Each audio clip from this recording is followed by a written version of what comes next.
We're preparing ourselves to be prosperous in 2023, baby. We finna eat, okay? We finna give the girls that content, give the girls that beat down, give the girls that professionalism, and the clientele and the books is finna be full. So what's up, guys? My name is Kay, me Kayla John, Kill by Kay, whatever you want to call me, and today I'm here to bring you guys a great video. I feel like I would have loved to have seen this video when I started my makeup artist journey, so I'm gonna bring it to you all. I'm gonna tell you my top 10 tips for a beginner makeup artist, as well as how to like build your clientele. Once again, I want to be very transparent. I share tips and things that I learn as I grow. So a lot of this stuff I just finished learning, or I'm still in the process of learning. To get straight into it, and y'all don't mind me, I wrote it all out, pen and paper. So my first tip is to post on literally every single platform that you can. Social media is everything.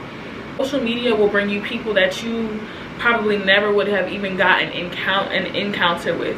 And I also tell people that social media is, specifically Instagram, and the layout of Instagram is going to be your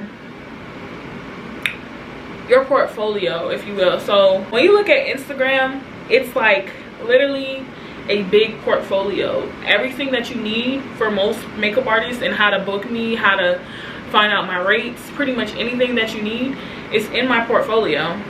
And my portfolio just happens to be on Instagram. I know a lot of people tell you to post consistently, but if you cannot give consistent content that is quality, I would rather you post quality content every 4 to 5 days than to post, you know, bullcrap. But consistency is key. Make sure that you're keeping your followers engaged. And when you're having these social media platforms, I recommend that you build a community. You don't just want to have Instagram to have Instagram. You want to be able to have conversations with your community. So make sure you're posting on social media, build your community, and stay consistent. So that's my #1 tip for building your clientele, etc., etc. So my next tip would to be have a booking site. Y'all, I say this all the time. If you don't have a booking site, you just lost the majority of your clients. I know myself personally, I get up around 3, 4, 5 o'clock in the morning. If I want something, and I feel like this goes for a lot of people as well, like in this day and age, when we want something, we want it then and now. So if I roll over in my bed and I'm like, today I want to book Kill by Kay, today I want to book Glam by Nay, Makeup by Sasha, all of these people, I want my hair done, my nails done, da da da da. I need to be able to go on your site while you're still asleep and book the appointment. I also don't want to have to look at Instagram highlights to find out your pricing. And sometimes, y'all, it breaks my heart when sometimes people don't even have Instagram highlights. So I'm sitting there on your page, I love your work, but I have to wait until 10:30 when you accept text messages, and then you don't want me to DM you because your DMs are cluttered. You know, like sometimes we got to think about it properly. If you don't want people in your DMs, or sometimes you're gonna miss your DMs because you have so many people looking at your page at once, why not make a booking site? So majority of the questions, your frequently asked questions, should be on that booking site. So it eliminates a lot of the questions, and people can see exactly what they need from you, how they want to get it from you, etc. So have a booking site and keep it simple. My recommendations for booking sites would be Acuity. I use Acuity because it's customizable. You can put pictures up there. You can have multiple different calendars. When I first started out, I used Square, and I know plenty of people that have found people from StyleC. I actually don't have StyleC, but I know it's a great way to get your name out there. Like, you can literally search up makeup artist Houston, Texas, and it'll have something up there for the people to look at. So I recommend having a booking site and have everything set in place on that booking site, so you can eliminate a little bit more frequently asked questions than you might like to have. My next tip is going to be promote yourself always. When it comes to promoting myself, y'all see I have on an orange dress, right? I have orange keys. I have an orange business card holder. Like, when I say promote yourself, hold on, like, I'm gonna show y'all what I mean by promote yourself. My business card holder, right? Bright orange. So when you see it, you're gonna see it. But when I pull that business card out, okay, it has my business cards. I pull it out and I'm giving them out. I'm giving them out. I'm giving them out. You have to be able to promote yourself and with confidence at that. You gotta have confidence. You gotta like kind of be not cocky, but that almost to that level. Like when I talk about myself, I'm the illest makeup artist I know. I'm bomb. I'm great. Like I look amazing. I do great makeup. I have great clientele. I have great customer service. I'm that girl. Like I'm really that girl. I'm really that makeup artist, and I'm really that business owner. So when you're promoting yourself and you're telling yourself this in your head, you're telling yourself this on a consistent everyday basis, you're gonna have that confidence when you're promoting your business. So when I go around places, I always have on a Kill by Kay hoodie. I have on Kill by Kay zip ups. I have Kill by Kay hats. I wear orange. Orange is my primary brand color. So whenever I'm going somewhere, I always try to make sure I have something that is gonna resemble my business or my brand. I go places, like I have my makeup done. Sometimes I won't even have my makeup done and I'll have the gear on. But imagine you see somebody with a Kill by Kay hoodie, the face is beat, I got orange Crocs on, I got my makeup done, I look good, my nails, my hair, excuse me, but my nails, my hair, everything about me is giving like, wow. A lot of the times I just find clients based off of my energy. When I go somewhere and I'm commanding the room, I look good, I feel good, and I'm preaching about my business, I'm this, I'm that. Sometimes I don't even have to say anything and somebody will come up to me and be like, who did your makeup? Hey girl, I did my makeup. Here's my business card. Thank you so much for asking. And that can turn into a conversation. You can find so many clients that way. My next tip is going to be have great service, y'all. Have great customer service.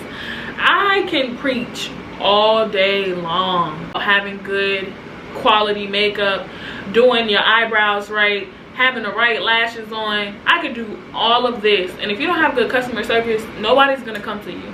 I guarantee you, nobody's gonna come to you. When people have negative experiences, and this is just with businesses period, but I'm speaking to people that have small, like minority owned, I know specifically, I hear it all the time. This is why I don't support black businesses. What? Come on, y'all. You're lacking so much customer service. You're not giving her, like, makeup is an experience, it's a luxury. You want her to feel, or you want them to feel when they're sitting in your chair, like, this is the best thing in the world. I cannot wait to come get my makeup done by Kay again.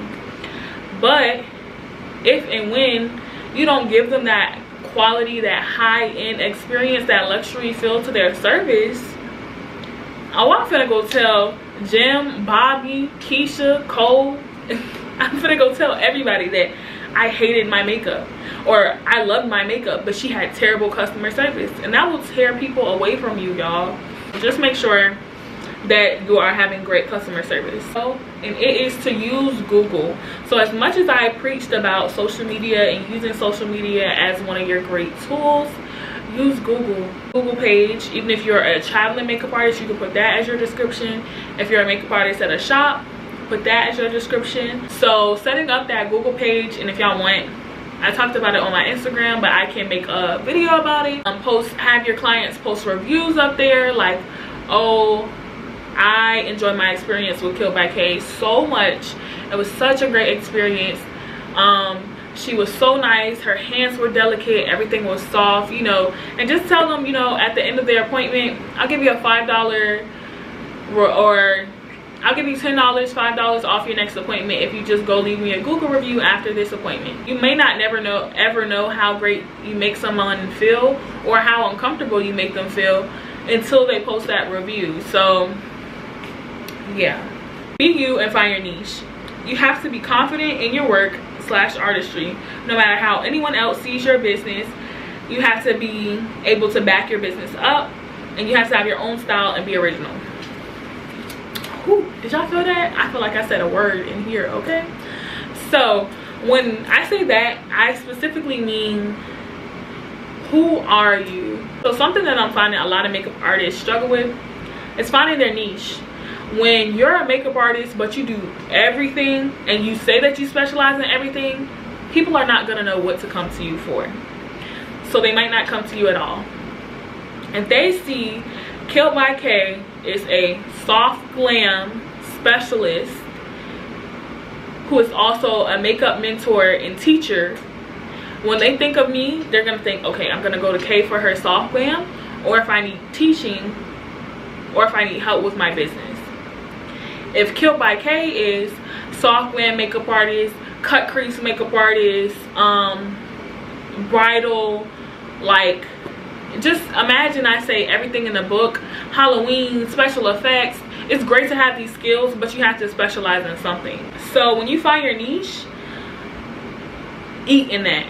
And when I say eat, I mean dominate. Be the best makeup artist you can be in that specific field, because people are gonna want to come to somebody that claim. Y'all, I say I'm the #1 makeup artist in Virginia. That's what it says in my Instagram bio. #1 makeup artist and mentor, something like that. It says it in my bio. I think I'm #1, and that's all that matters, because I have confidence in my artistry. If I say I'm the #1 special effects, or I'm the #1 bridal makeup artist in Virginia, then I am that, because I feel like I'm that. It don't matter what nobody else thinks about my business, because I think that, and I know that I've niched myself down to be specific to that specific area of artists. It don't matter what nobody else says. So my next one, my 7th tip, is to be sanitary. I cannot tell y'all how many people, I can count on at least 2 hands, how many of my clients have come to me because they see my tutorials on Instagram, etc., all these different platforms that I'm on. They see my page and they see that I wear gloves in the reels. Yo, what? Something like that I don't even think of, because sometimes if I'm doing my friend's makeup or something like that and I'm just filming the reel just to film the reel, I don't think to, oh snap, she's gonna look for my gloves, let me make sure I wear my gloves. Specifically during the whole 2-year I don't know, somebody told me you can't say that on YouTube, but during this whole like life-changing event that happened for the past 2 years, I had clients telling me they booked me because they saw I wore a mask and I had a mask policy on my page. What? People weren't wearing masks and they were up in your face like that? But people look at that. People will come and look in the studio. If you have makeup brushes all over, if you have pencil shavings all over the floor, take a second before remember when I said you can give your client those courtesy snacks or that courtesy TV to watch? Go ahead and do that. But while they're, you know, taking a little sip to drink or whatever, go ahead and sweep the floor. Go ahead and Lysol the chair. Go ahead and wipe off your vanity. All of these things matter. That I can give you is have great hygiene. I know some people might like, while we're talking about being sanitary, be hygienic. Brush your teeth. If you have to bring a toothbrush in between clients and brush your teeth, use mouthwash, have deodorant, smell good. And I'm not saying, you know, lay on perfume, because you are going to be in someone's face, but smell good. Like, take out your trash. If you're eating something before your client, throw it away and wash your hands. Especially, like, you never want to eat peanut butter and the person whose makeup you're doing is allergic to peanuts. You can kill your client, girl. Don't do that. But being sanitary is something that I can't stress enough, or being hygienic is something I can't stress enough, because you're sweating, you're under lights, all that. If you have to bring a change of clothes, bring the change of clothes, because you're right in somebody's nose, face, you're talking to them, laughing, you have the mask on, of course, but you never know if, okay? You never know if somebody's noticing that. Presentation is key. In your studio, you want it to be clean. You want to have that nice ambiance, because when you have it, people notice it. Next one is going to be just start. Looking at everybody else for the key to success. You're looking at her and you're like, dang, I hate her brows. But little do you know, she spent 10 years perfecting her brows. But you keep comparing yourself to her and you want to be where she's at, you're not going to get nowhere. Your journey is your journey. So you have to go ahead and start. You have to start today. Start today, like right now. building your business, building your brand, building your artistry. My next most important tip is to just be professional. And that's just going for different lights of where you're seen, how you're seen. My biggest tip that I can give you is to be professional. Don't roll out of bed in your bonnet. I know it's, you know, a kiki ha funny for when we do it on Instagram. Oh, this how I make clients see me one way, but then when you see me outside, I'm not telling you have to wake up and put on a whole full face. I ain't never said that. Woo, never said that. But have black on, be professional, wear gloves, be courteous. Be courteous to your clients, be kind to your clients, talk to them, actually get to know them. You never know who is sitting in your chair, who they're connected to, who they know, and you never know how somebody is feeling when they sit in your chair also. So having that professionalism factor, just because you're kind, or just because you say you are so pretty, like you're gorgeous, you're beautiful, you never know where that's going to take you and what that can lead you to. So being professional can get you a long way. Even if you don't even know how to do makeup yet and you're still learning how to become an artist and you're working on the artistry side, being professional, having good quality servicemanship, if that's a word, just being professional and having that niceness, that quality, that appreciation, that beautiful aura will get you a lot farther. So guys, I know I gave y'all a lot and I hope you enjoyed it. I know, like, this has just been something that I've been waiting to, you know, put out as far as content wise. I'm here if you ever need to talk about your artistry, if you want to have an audit with me and you want to talk about your business. I'm so down for it, so down. So leave any questions that you have below in the comments. If you want me to talk about anything specific, go ahead. If you're not already tapped in, go to my Instagram, go to my TikTok, and just tap in with the channel. And I cannot wait to see you guys later, and I cannot wait to see y'all on my other platforms. Go ahead and tap in, because we're preparing ourselves to be prosperous in 2023, baby. We finna eat, okay? We finna give the girls that content, give the girls that beat down, give the girls that professionalism, and the clientele and the books is finna be full. Love y'all, and I will talk to y'all later. Mwah.